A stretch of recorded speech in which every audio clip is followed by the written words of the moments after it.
Hai semuanya, kami dari kelompok 5 akan mempresentasikan materi kami tentang estimasi titik. Kami ada anggota kelompok berjumlah 4 orang, saya sendiri Priska Eunike Dolalu, ada Verawati Rambukonda Betu, ada Ariesta Ivonixio, dan Kristianus Kurniawan Bala. Kami akan mempresentasikan materi kami tentang estimasi titik. Sebuah estimasi dari suatu parameter populasi yang diberikan dalam suatu nilai angka tertentu dinamakan dengan estimasi titik dari parameter populasi. Jadi, estimasi titik adalah statistik yang dihitung dari informasi sampel yang digunakan untuk memperkirakan parameter populasi. Untuk lebih jelas tentang estimasi titik, contohnya seperti ini. Misalkan kita memperkirakan jika jarak dari kelas ini ke toilet adalah 7,35 meter, maka estimasi tersebut dikatakan sebagai estimasi titik. Contoh kedua yaitu Best by LNC, ingin memperkirakan rata-rata umur pembeli televisi. Mereka memilih sampel berisi 50 pembeli terakhir, menentukan umur masing-masing pembeli, dan memperhitungkan rata-rata umur pembeli dalam sampel tersebut. Rata-rata sampel tersebut adalah estimasi titik dari rata-rata populasi. Rata-rata sampel atau X-bar adalah estimasi titik dari rata-rata populasi. P atau proporsi sampel adalah estimasi titik dari proporsi populasi. Dan S atau standar deviasi sampel adalah estimasi titik dari standar deviasi populasi. Secara umum, parameter populasi akan diberi simbol peta. Jadi, bisa merupakan rata-rata simpangan baku dan proporsi. Karakteristik sampel dan populasi. Di sini ada X-bar, yaitu rata-rata, ada S kuadrat, yaitu sampel, dan P, yaitu populasi. Jadi, X-bar penduga titik untuk mu, sedangkan S kuadrat atau sampel penduga titik untuk sigma kuadrat, dan P atau populasi adalah penduga titik untuk P. Estimasi titik hanya menceritakan sebagian dari kisah keseluruhan. Estimasi titik adalah nilai tunggal yang berasal dari suatu sampel dan digunakan untuk memperkirakan nilai populasi. Kita berharap bahwa estimasi titik nilainya sedekat mungkin dengan parameter populasi. Karena itu, akan kita ukur berapa dekat nilai tersebut. Sebenarnya interval kepercayaan dapat digunakan untuk melakukan pengukuran tersebut.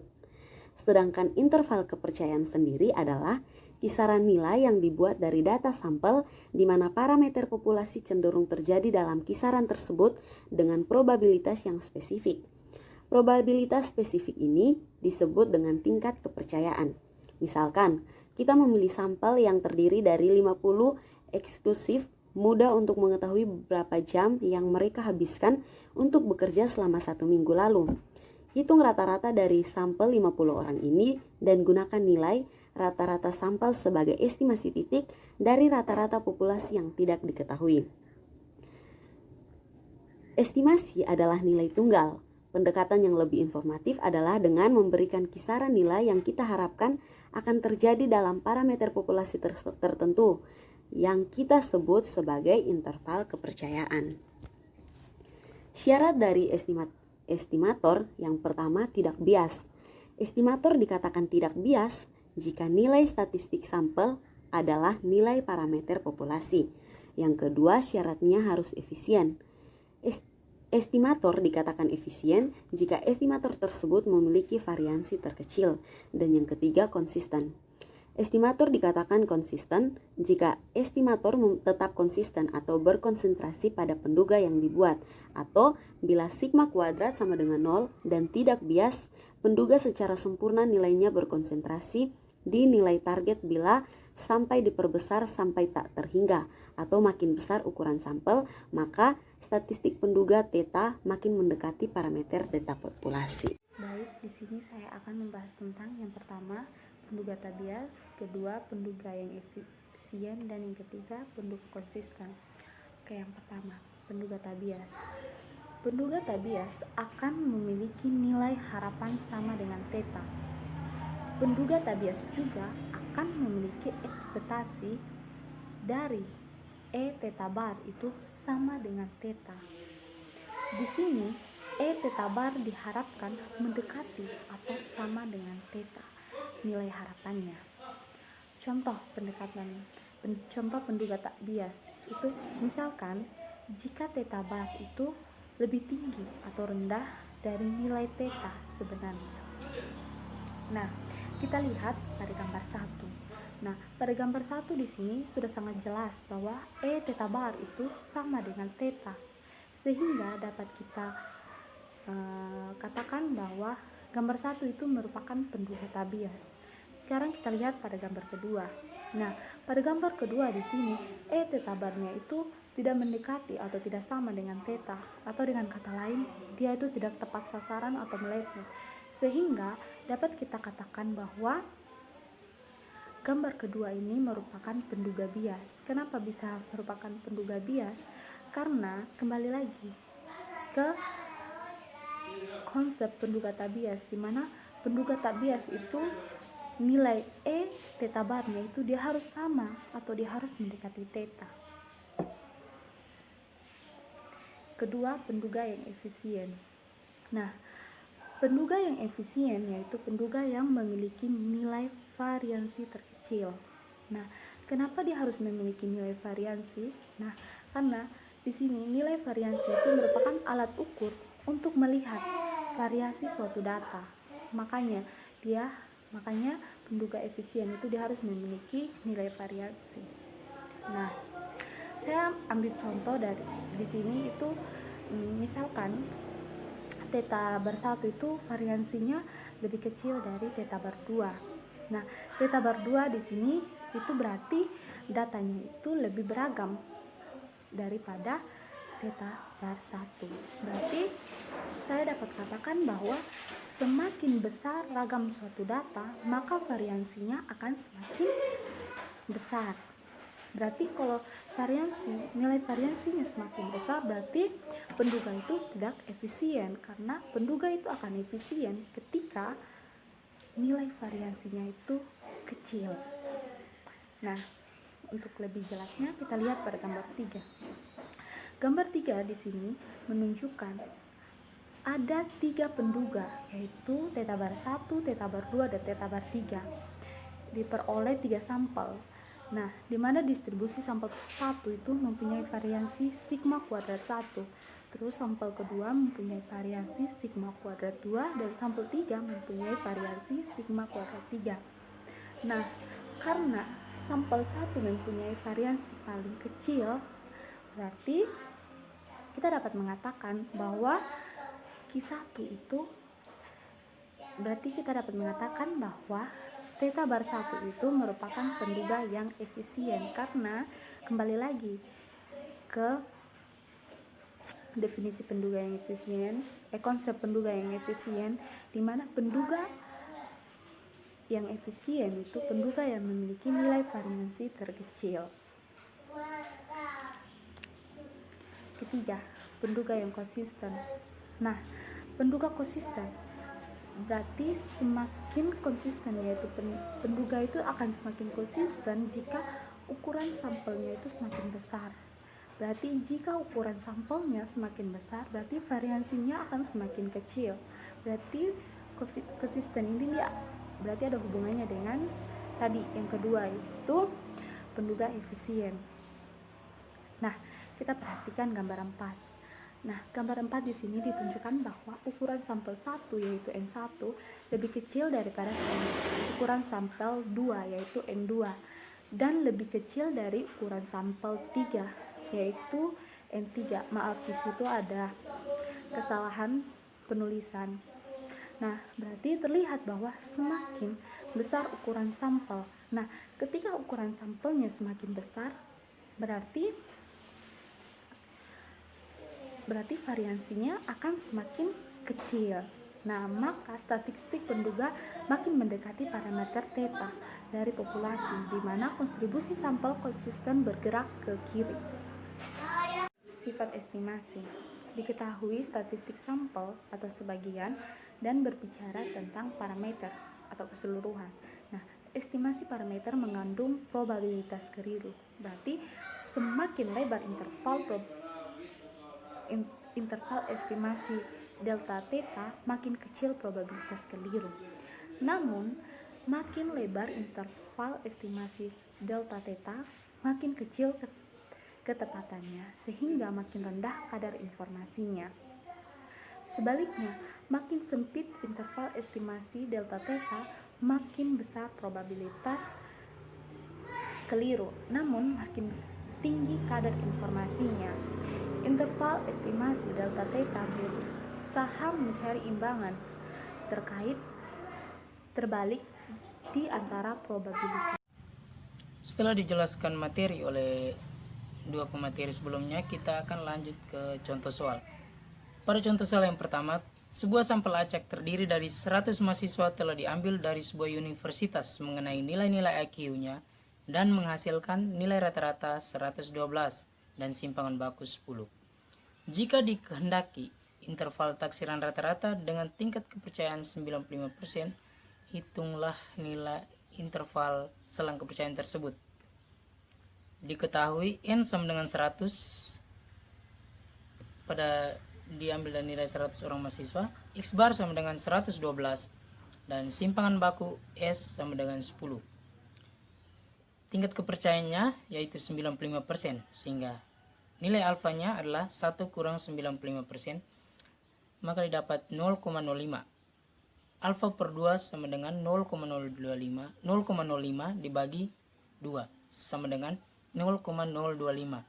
Dan Z alfa per 2 nya pada tabel Z score sama dengan kurang lebih 1,96.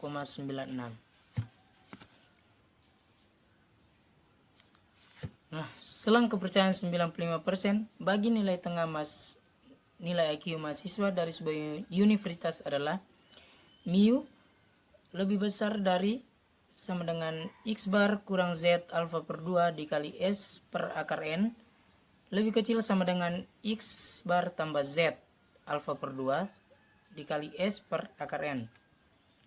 Disubstitusikan nilainya, mu lebih besar sama dengan 112 kurang 1,96 kali 10 per akar 100 lebih kecil sama dengan 112 tambah 1,96 dikali 10 per akar 100, sehingga didapat mu lebih besar sama dengan 110,04 lebih kecil sama dengan 113,96. Kesimpulannya, kita percaya bahwa 95% IQ rata-rata mahasiswa akan ada dalam interval dengan batas 110,04 sampai 113,96. Nah, pada contoh soal nomor 2, soalnya sama dengan soal nomor 1, tetapi bedanya pada tingkat kepercayaannya. Pada soal nomor 2, tingkat kepercayaannya 99%. Untuk soal nomor 2, soalnya sama dengan soal nomor 1, tetapi bedanya pada tingkat kepercayaannya. Pada soal nomor 2, tingkat kepercayaannya 99%. Sehingga hitunglah interval selang kepercayaan tersebut. Diketahui N sama dengan 100, X bar sama dengan 112, S sama dengan 10. Tingkat kepercayaannya yaitu 99%, sehingga nilai alfanya sama dengan 1 kurang 99%, maka didapat 0,01. Dan nilai alfa per 2-nya sama dengan 0,005 didapat dari 0,01 dibagi 2. Z alfa per 2 pada tabel Z score untuk nilai alfa per 2 sama dengan kurang lebih 2,58. Selang kepercayaan 99% bagi nilai tengah nilai IQ mahasiswa dari sebuah universitas adalah mu lebih besar sama dengan X bar kurang Z alfa per 2 dikali S per akar N lebih kecil sama dengan X bar tambah Z alfa per 2 dikali S per akar N. Nggak dimasukkan nilainya, 112 kurang 2,58, sehingga dimasukkan nilainya, mu lebih besar sama dengan 112 kurang 2,58 dikali 10 per akar 100 lebih kecil sama dengan 112 tambah 2,58 dikali 10 per akar 100, sehingga didapat mu lebih besar sama dengan 109,42 lebih kecil sama dengan 114,58. Kesimpulannya, kita percaya 99% bahwa IQ rata-rata mahasiswa akan ada dalam interval dengan batas mu lebih besar sama dengan 109,42, lebih kecil sama dengan 114,58. Dari contoh di atas dapat dilihat bahwa makin besar selang kepercayaan, makin lebar jarak interval kepercayaan, ataupun sebaliknya. Jika batas-batas selang kepercayaan menjadi 1, kita peroleh titik taksiran dengan derajat kepercayaan paling kecil. Jadi baik, saya akan menjelaskan materi berikutnya, yaitu tentang memilih ukuran sampel yang tepat.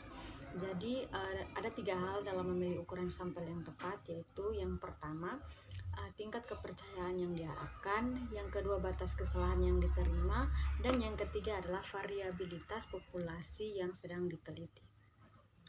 Nah, kita mulai dari yang pertama, tingkat kepercayaan yang diharapkan. Faktor pertama adalah tingkat kepercayaan atau level of confidence. Orang yang akan melakukan penelitian harus memilih tingkat kepercayaannya.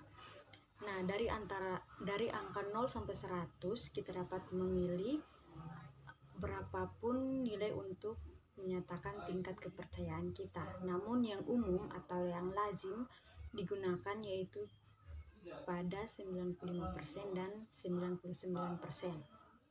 Nah, semakin tinggi tingkat kepercayaan yang dipilih, maka semakin besar ukuran sampelnya. Yang kedua, ada batas kesalahan yang dapat diterima. Faktor yang kedua adalah kesalahan yang diizinkan atau allowance error. Maksimal kesalahan yang diizinkan dilambangkan dengan E, adalah jumlah yang ditambahkan dan dikurangkan dari rata-rata sampel atau bagian dari sampel untuk menentukan nilai dari interval kepercayaan. Nah, ini adalah jumlah kesalahan yang dapat ditoleransi oleh pihak yang melakukan penelitiannya. Suatu nilai yang kecil untuk kesalahan yang diizinkan akan membutuhkan sebuah sampel yang besar. Yang ketiga ada variabilitas populasi yang sedang diteliti. Jadi faktor yang ketiga dalam menentukan ukuran sampel adalah standar deviasi populasi atau population standard deviation.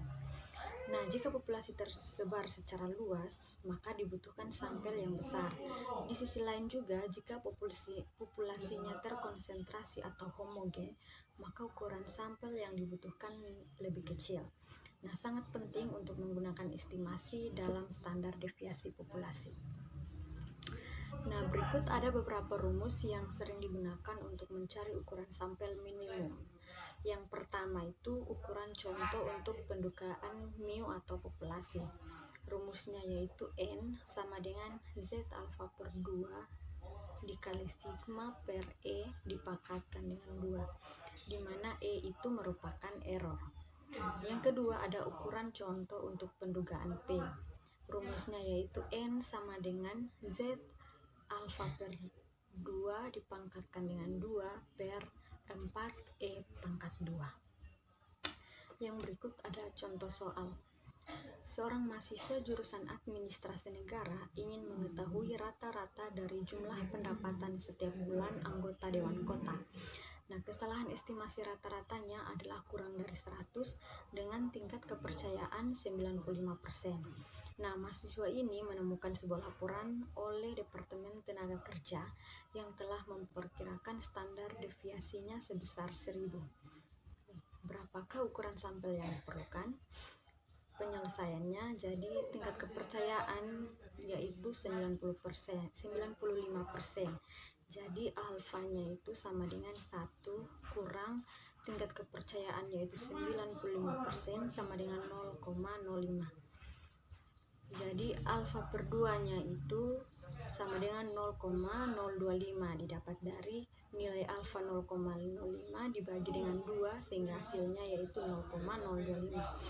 Jadi karena nilai alfa per 2-nya itu 0,025, maka nilai dari Z alfa per 2 itu adalah 1,96.